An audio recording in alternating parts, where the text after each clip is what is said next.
Welcome to the Zoe Routh Leadership Podcast, where we explore the future and what this means for your leadership. We ask the big questions. What's happening on the horizon? What does this mean for us? And most importantly, what skills do I need now for leadership of the future? It's time to explore. Let's go. Hi, it's Zoe, and welcome back to the show. Whew, I am back in the bunker. I've been away for all of January, and now getting my feet under the desk and getting back into work, which is actually exciting. The transition wasn't too hard, and I'm delighted to be back here sharing the show with you. My question for you this week is, how do you build a more empathetic and connected workplace? That is a very exciting topic, not least of which because of the topic, but because of the solution. More on my guest in just a moment. On Planet Zoe, what's happening is I'm back into running. So after spending the month of January skiing, I've got to use different muscles.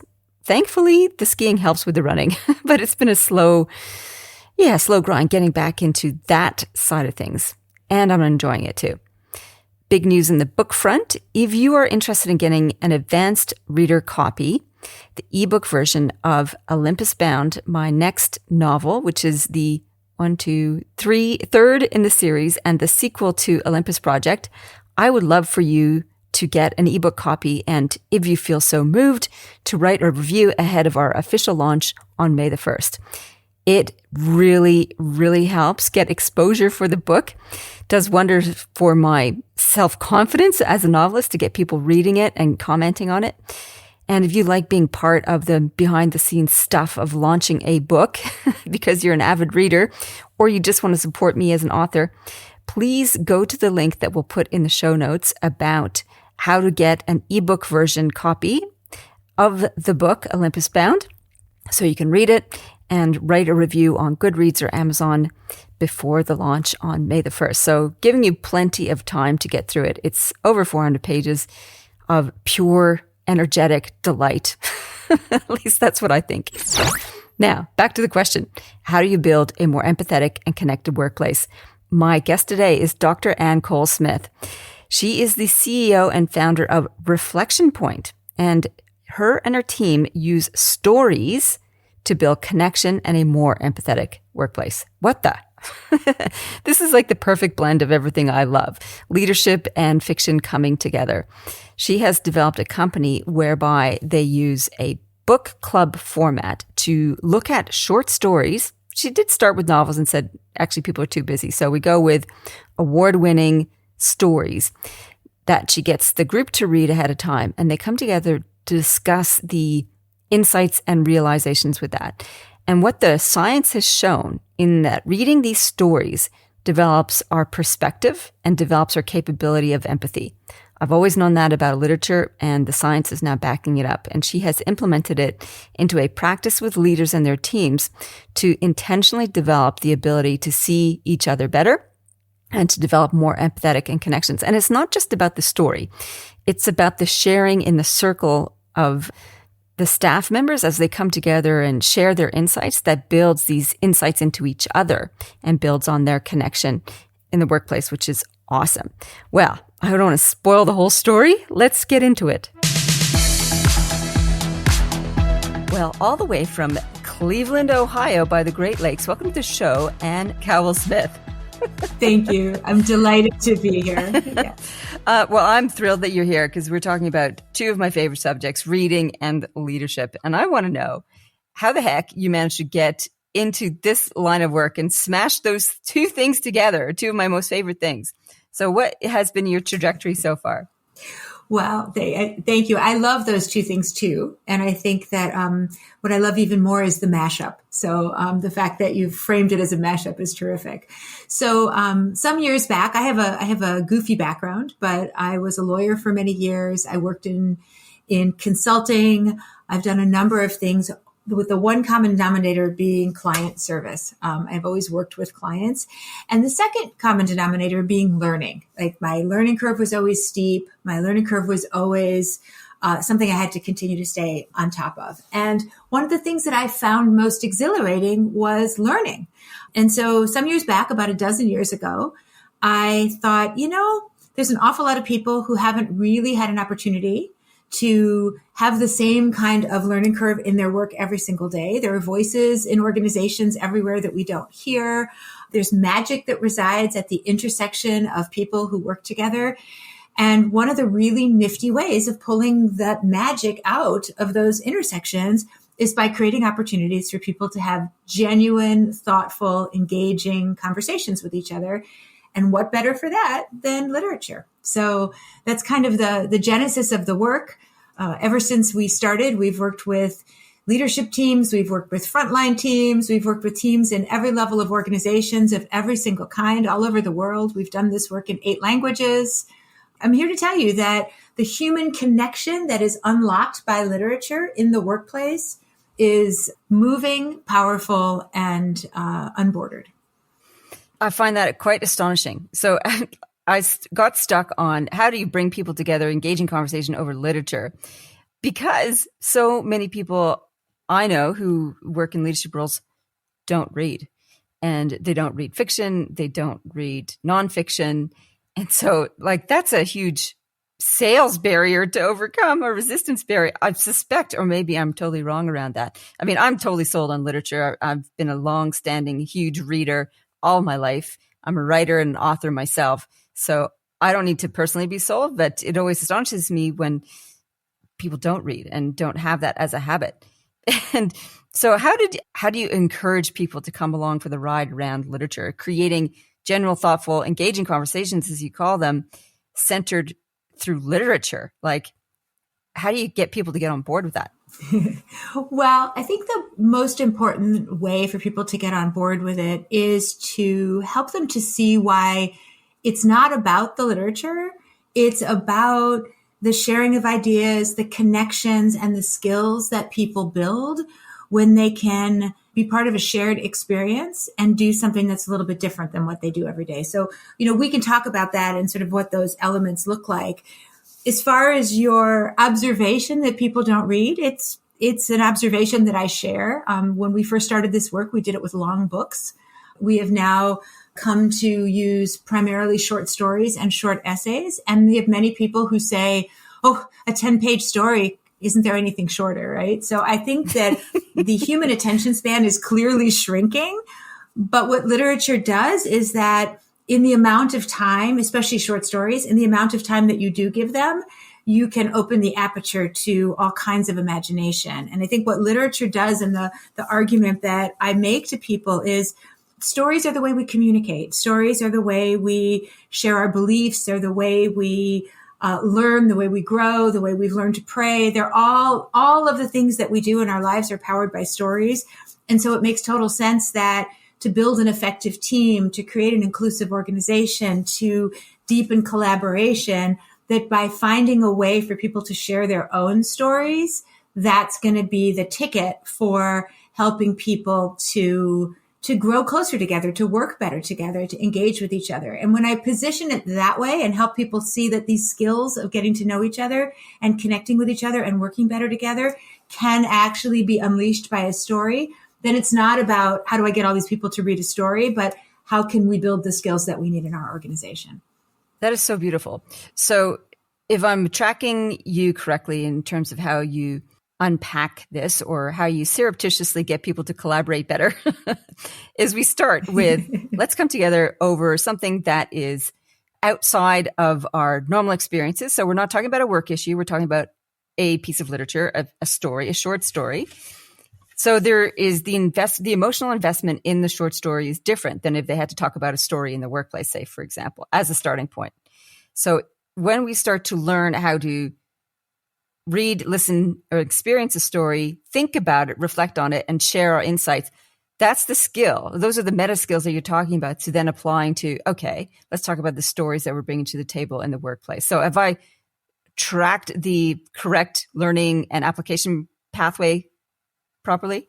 You have. And I think it's actually powerful in its simplicity, but I think people are always surprised by what they learn. So what a story can do is it creates this very low risk space because, as you pointed out, you're not talking about work. You're not working through a challenge or a conflict that maybe you're having at work. You're literally doing something that's adjacent to work. You're doing it with the people that you work with, but you're stepping outside of the fray.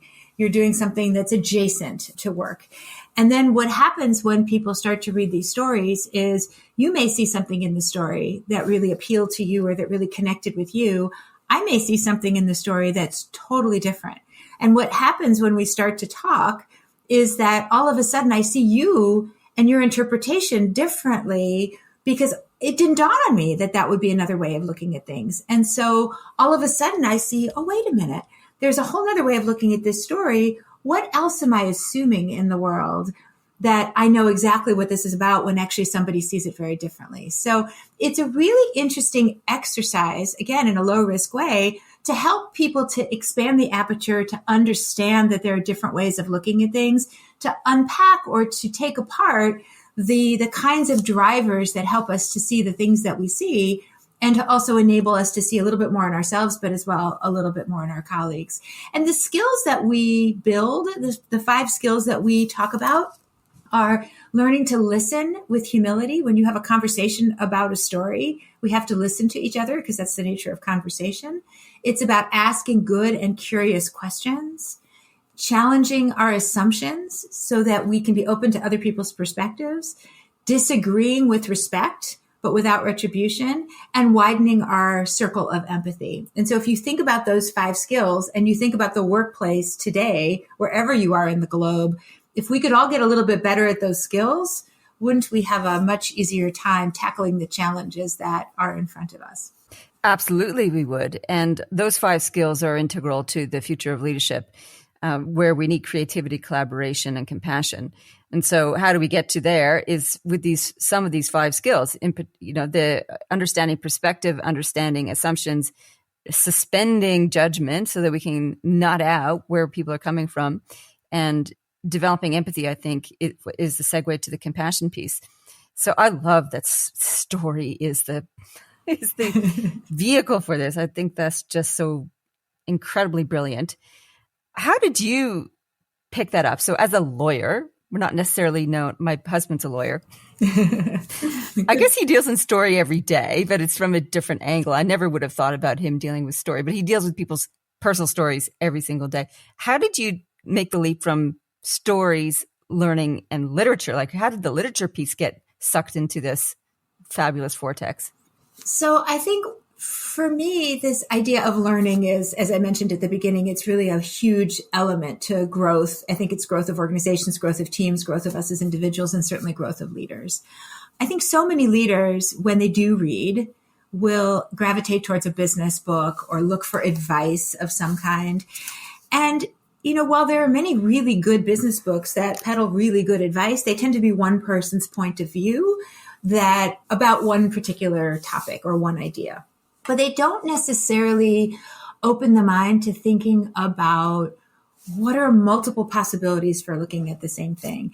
And stories, I think the reason stories to me become such a powerful vehicle for this is that stories are about people. They're about the way people engage with the world. They're about mistakes that people make. There are ethical dilemmas. There are conflicts between characters. And stories let you get into almost hypothetical situations or scenarios where you can work through your thinking in a really creative way. So these stories that we use, some of them have workplace-based themes, but many of them are not about workplaces per se, but they have something about the human experience, something about the human dilemma that people can then translate back into the challenges that they face in the workplace every day. And so stories become more elastic.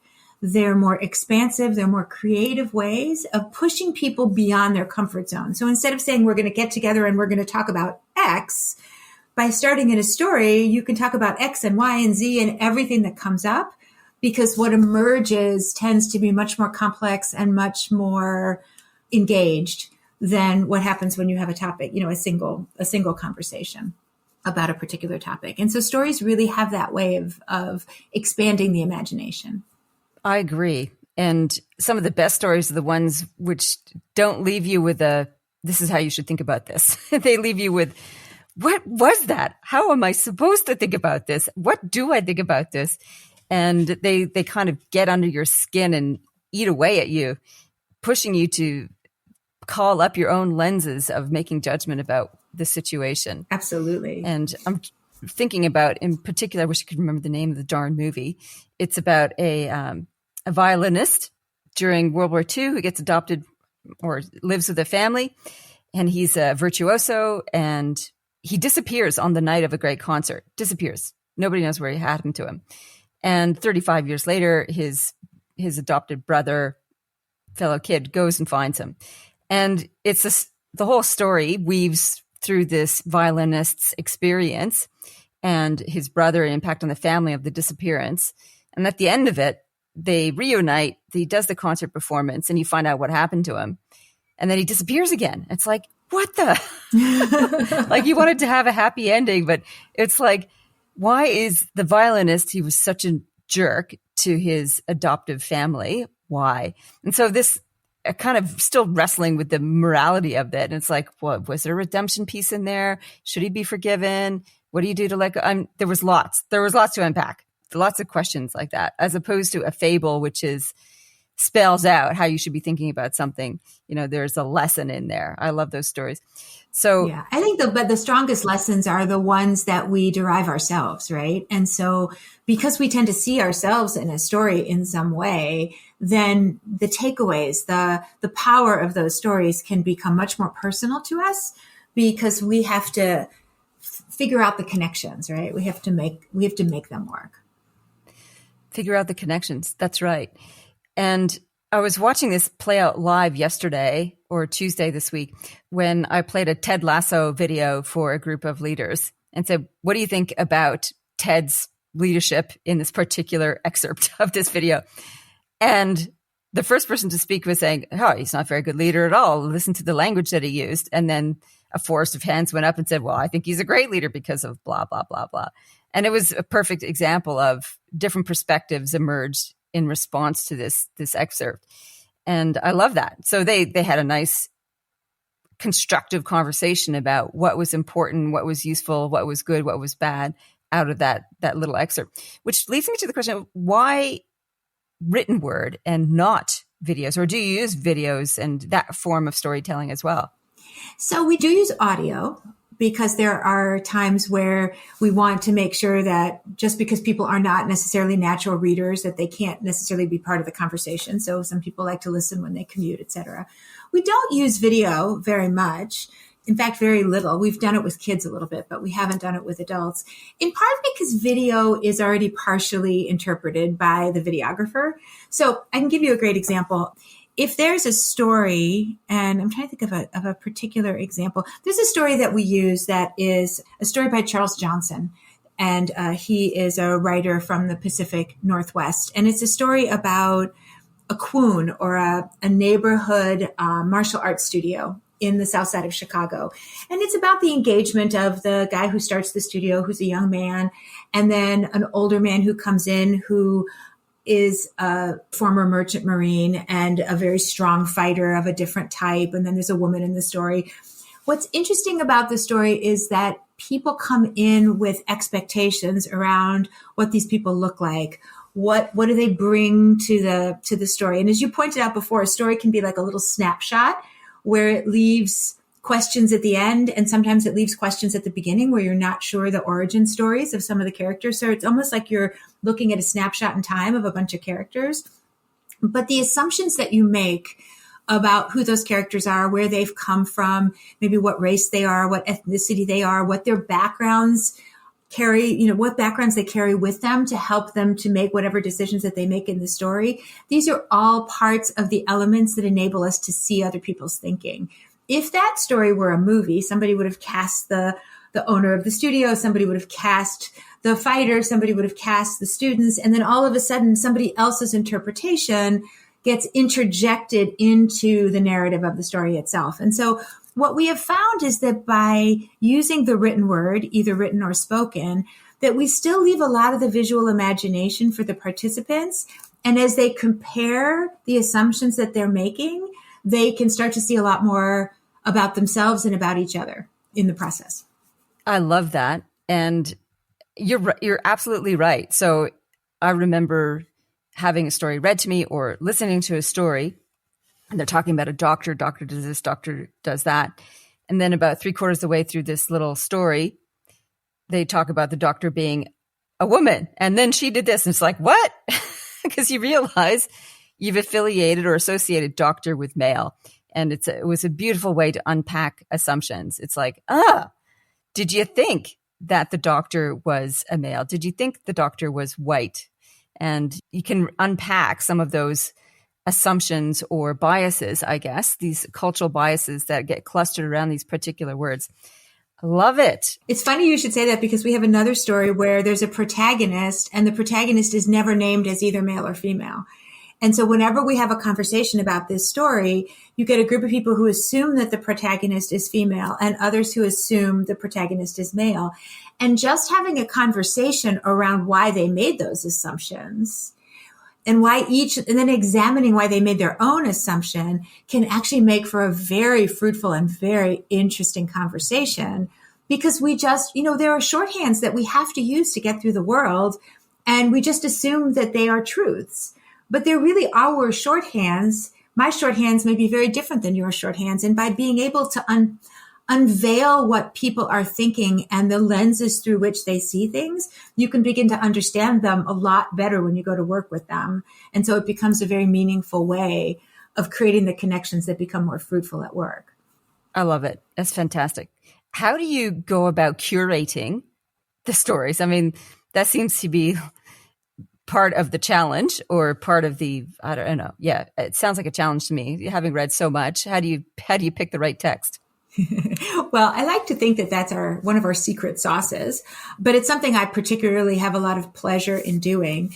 So a good reflection point story will often have a couple of characters, and ideally a character that you sort of love to hate or hate to love. Somebody that really causes some kind of internal conflict for you. There's often an ethical dilemma, or there is a twist in the way the character sees the world that you have to sort of kind of decide whether that works or not. They tend to be short, not too much in any one person's head, and they tend to present a part of the world that may be different than the world people are in the moment, but are parallel, right? Some kind of I hesitate to say parallel universe in some sort of weird sci-fi kind of way, although I will tell you that sci-fi stories can work really, really well. So that's sort of the general parameter of stories that work. The stories themselves that we've used over the years range the gamut from classic stories. We've used Hemingway, we've used Steinbeck, we've used Kafka, we've used James Joyce, to contemporary stories that maybe come from parts of the world where people haven't necessarily had an exposure to the voice of somebody who comes from that part of the world. So we use stories from the Caribbean, we use stories from Africa, all parts of Africa. We like to use young writers who are looking at the world through a different lens. And so the stories provide just an interesting platform for people to start to discuss a topic that may be related to either closely or a little bit tangentially from the kinds of things that they're thinking about at work. So we pick stories for each group, but we do it quite carefully to give them something to really chew on and think about. So a couple of technical questions now. Like, I read novels. That's primarily what I like to read. I don't necessarily pick up collections of short stories. So how do you source these particular ones? Do you go to short story collections, or just technical? How do you find these particular stories? So I'm with you. I think my reading history tended to be more around novels, and I wasn't necessarily a short story person, but needing to really understand short stories and find ones that made sense, I started to become very quickly a student of the short story. So we do start in collections. I tend to read a lot of prize-winning stories. Actually, one of the stories that we use a lot is an Australian story that won the Commonwealth Prize that I found by looking at some of the Commonwealth Prize awards. So I find them all over the place, and I don't necessarily there's not really a science behind like how I systematically plow through. I read a lot of New Yorker stories, for example, but sometimes there are untapped classics, right? That I'm very careful not to discount anything, but to think, all right, how could a story work for a different, and what kind of conversation, might a group have with this story? Then our own team internally at Reflection Point, we discuss stories once a month together as a team, and it's a good way of trying out whether a story might work and what kind of a group would use it, whether this would be a good first-time story or one for a more sophisticated group that's built this muscle over time. So we have different ways of trying them out. But what it boils down to is probably a core of about 50 or so really good favorite stories that we've used over and over again, and that we lean on pretty regularly because we know that they can trigger different kinds of conversations in very different sorts of ways. That's amazing. So when you work with a client, here's another technical question. Your Reflection Point assignment with them, how long do you usually work with a team? And what is the frequency of meetings and that kind of thing? So we can design it to work with the company, but the ideal scenario is not a one and done ever. We're building a muscle that people aren't used to using. So we really looked to develop 4 to 6 to 8 sessions over a period of time. The cadence, it can vary depending on their availability, but you don't want to go so far apart that you don't build that continuity. So, for example, it's not uncommon for us to work with a leadership team of an organization and say maybe do something once a month and embed it in a regular monthly leadership retreat. And then they might do things for, say 6 to 8 months, 8 to 10 months, a year. It just depends. We've had teams that have done this for multiple years where they've done it every single month like clockwork. And then others that have said, let's do 4 to 6 and then we'll take a break and then we'll come back and do it again. So that tends to be how we work with it. We like to work with natural teams. We also work across hierarchies. I think one of the things that is also very powerful about stories is that it takes expertise and hierarchy out of the mix, right? So the CEO of a company can talk to somebody very low in the organization, and because neither is an expert in the story, they have something to talk to each other about. They can develop common ground around something that isn't a hierarchical relationship in an organization.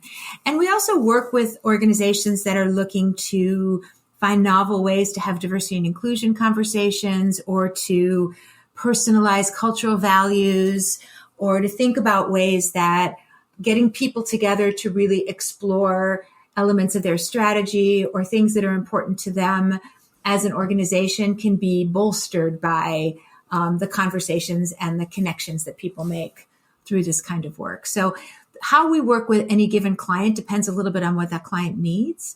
But the best is for them to commit to a number of sessions so that they can build the muscle, and to find a strong way to link it to something that's of strategic importance for them, either as a team or as an organization. Wow, that is just absolutely fantastic. I'm so fascinated by all of this. With your facilitators, because I think part of the magic in this has to come from the facilitation in the conversation, as opposed to let's have a book club and everybody just eats cheese and wine. That's not going to do the trick. How do your facilitators structure the conversations? Is there a set way of facilitating it that you bring to the table? So we have a set methodology, but that set methodology is process-oriented, not content-oriented. So one of the things that I pride myself on is that we find facilitators who are really good at asking questions, who are very curious themselves and want to learn from the group of people that they're working with, and have no issue not being the sage on the stage, right? It's not a teaching situation, it's a facilitation. And there's a huge difference that sometimes people don't always understand. So the way our facilitators work is they will read a story very closely, multiple times often, and then they will come up with some themes, they'll come up with questions, they'll come up with provocations that they believe will make an interesting conversation, but they have to be ready to let it go when they walk into the room or into the Zoom, whatever we happen to be using. We do virtual sessions as well as in person, because what's really important is that the conversation be the conversation that the team, our participants, want to be having, the one that's useful to them. So the story is a starting point. The questions are a starting point, but none of them are meant to be a straitjacket or a set of constraints, right? What we really hope is that these conversations can be open-ended and made relevant by the participants. The participants are experts in their workplace. We're not, right? We don't know the ins and outs of a workplace that we go into. So what we want to do is create the safe space and create the conditions for people to have those meaningful conversations that will really move the needle for them as they go to work together in the future.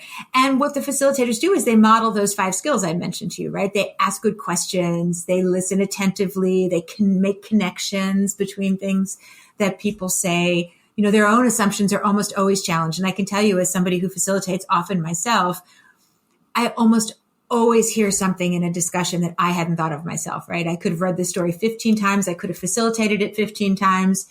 But somebody will always say something that surprises me and I didn't think about it, because there's so many ways of interpreting human interactions that being open to what emerges is the key to excellent facilitation. And you're absolutely right. It's a huge piece of what we do.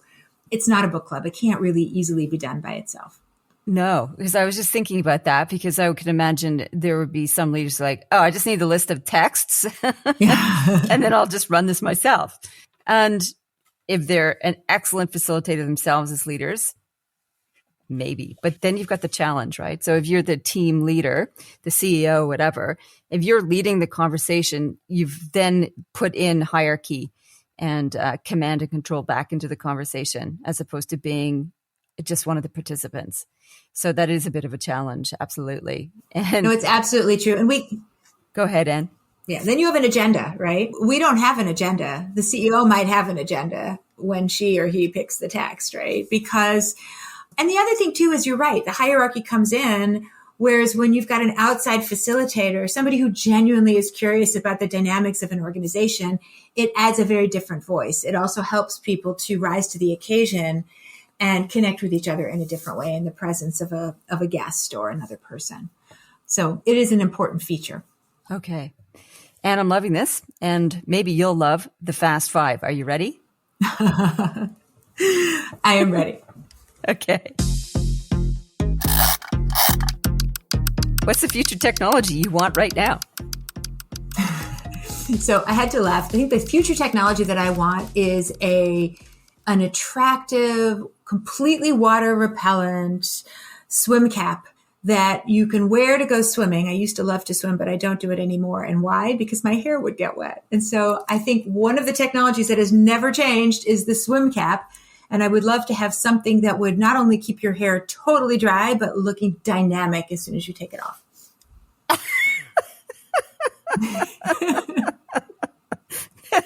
Absolutely. I've never had that one from anybody else before, but okay.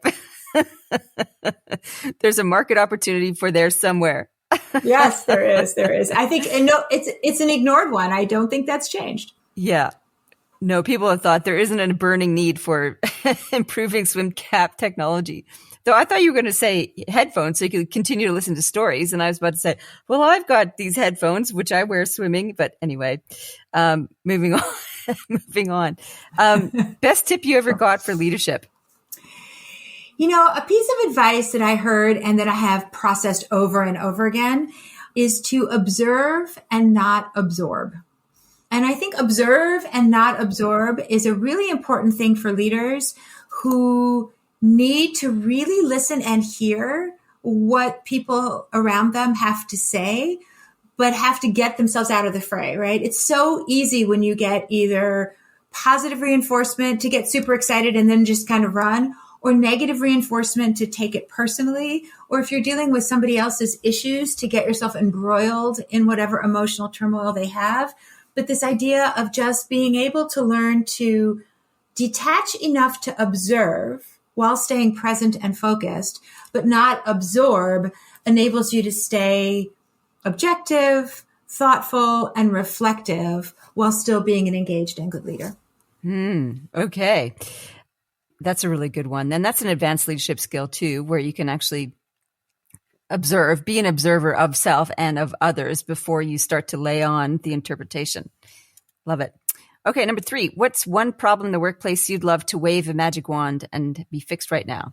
Oh, that's an easy one. Human connection, right? That's what we do. We work really hard to do that. I do believe that we tend to go to work and we work with a small group of people. We spend a third of our lives there. And yet the wisdom, the insights, the experiences, the perspectives of the people around us go untapped. And I think that if workplaces could get better, obviously through Reflection Point, it would be a great way to do it. But any way that they can get better at engaging people and deepening human connection, they'll be more successful and ultimately a better place to hang out. That's beautiful. Thank you. Question number 4, thumbs up or thumbs down?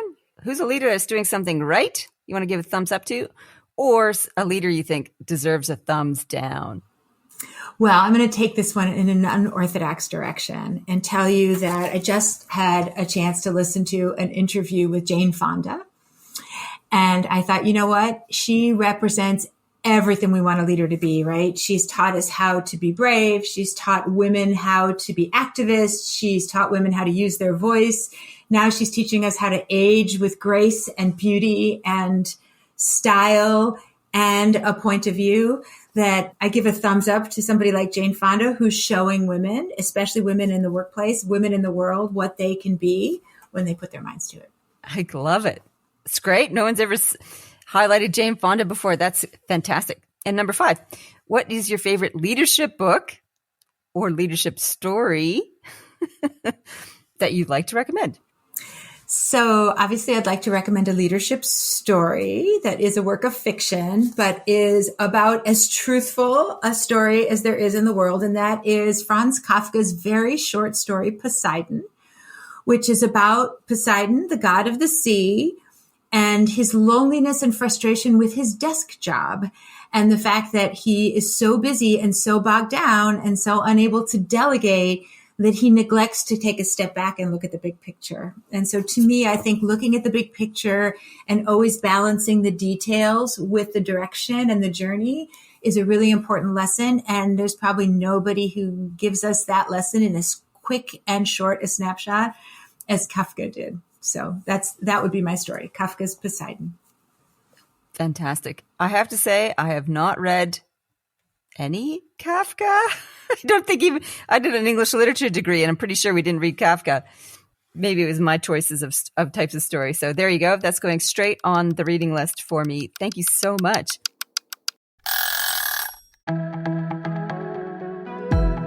The Zoe Routh Leadership Podcast is proudly sponsored by the Amplifiers Academy. It is an online self-paced leadership development program that you can join at any time and progress at your pace. There are very short video lessons, great checklists and resources and recommendations and book summaries, all there to help boost your leadership thinking and abilities. We focus on leading strategy, leading culture, leading change, and leading performance. So if you want a go-to resource that can help boost your strategic abilities immediately, check us out, Amplifiers Academy, on the zoerouth.com website. See you there. And this has been fabulous. I mean, I'm a writer. Here's one of my latest books. It's a fiction book. I just started writing fiction after writing 4 nonfiction books. Congratulations. Thank you. Yeah. And it was for this very niggling question I had a couple of years ago, which was, could writing a fiction story be more powerful than writing a nonfiction book on leadership themes? And I had that thought niggle away at me after I read Ursula K. Le Guin's Earthsea series, which was just amazing tales. And they got under my skin and had me thinking, I'm like, there's got to be something in this from a leadership point of view. And I didn't want to write fables or parables, so I started writing fiction books. And I love that you have actually embedded this into workplace practices, because I'm a leadership facilitator as well. So bringing those two worlds together just makes my heart come alive thinking about it. So I'm so grateful that you are leading the way in doing this. I think that's just amazing. And I'm so excited for the leaders that you're affecting with this beautiful way of getting people to come together and to connect and to share their hearts and souls and ideas and perspectives in a way that's constructive and collaborative, that can advance the trajectory of the organization. So thank you so much for the work that you do. if people want to find out more about Reflection Point and you, where's the best way to send them? Where's the best place to send them? So the best place is our website. So they can find us at reflectionpoint.org. And that would be a great place to start. I write a newsletter. I write a regular column in Forbes. So some of our ideas are easy to access. But if anybody is interested in talking, you can send a note through the contact form and it comes straight to me. And I would love to share with more people the power of stories and what they can do to unite communities and to help people work better together no matter what they do for a living. That's fantastic. And thank you so much. This has been a highlight of my week. Absolutely. I've really enjoyed meeting you and to hearing about your approach. This has been terrific. Thank you so much. It's been lovely to be with you, and I've very much enjoyed our conversation. Well, as you can probably tell, I totally geeked out on that conversation with Anne. The idea of story as being a gateway to building connection, deeper reflection, perspective, insight, empathy. Yeah, I'm on board, baby. Totally. I love it. So we will be doing more of that on the podcast and all of my work. I really believe that you need to read to lead, and we'll be developing something for leaders as we go along. Okay, so my takeaway. The action step I'm going to take that I encourage you to take as well. First of all, I'm going to go find the Kafka story on Poseidon. And that's the first thing I'm going to go and do, and read that story and see what it's all about and see what I think about it. And the next thing I'm going to do is try and find some stories that challenge my thinking and would challenge leaders' thinking as well, and include that in future episodes of the show. The tip of the week is from The Olympus Project, my first novel. In chapter 56, at the beginning of each chapter, I have these little quotes and excerpts. They're kind of mini stories in themselves, and they're quotes from each of the different characters and in the story to give a little snapshot into the world. So here's this one. This is from Xavier in The World Designer's Perspective and Practice. And he says, "Nature has been taking a life to feed a life since the dawn of time. Life is violent and tragic." So that is a mini story. And of course, he's into food production, and he talks about feeding a life by taking a life and what it means to eat animals to generate a life. So, yep, that is the world of the Olympus Project. Very excited for you to read that and see how it provokes your thinking and your leadership. I'd love to hear back from you. I'd love to hear back from you anyway. I've been getting lots of great messages and texts from people as they listen to the show. I really appreciate it. It keeps me motivated to keep showing up every week to deliver great content and great interviews and great insights for you to help you on your leadership journey. So if you've got a question or comment, just even to say, thanks, that was great, or have you considered this, or whatever it is, I'd love to hear. You can drop me a note on any of the socials, or you can email me direct at zoe@zoerouth.com. It makes it more of a conversation, which is awesome. In the meantime, live well, lead well. You've been listening to the Zoe Routh Leadership Podcast. To find out more about leadership of the future or to contact Zoe, go to zoerouth.com.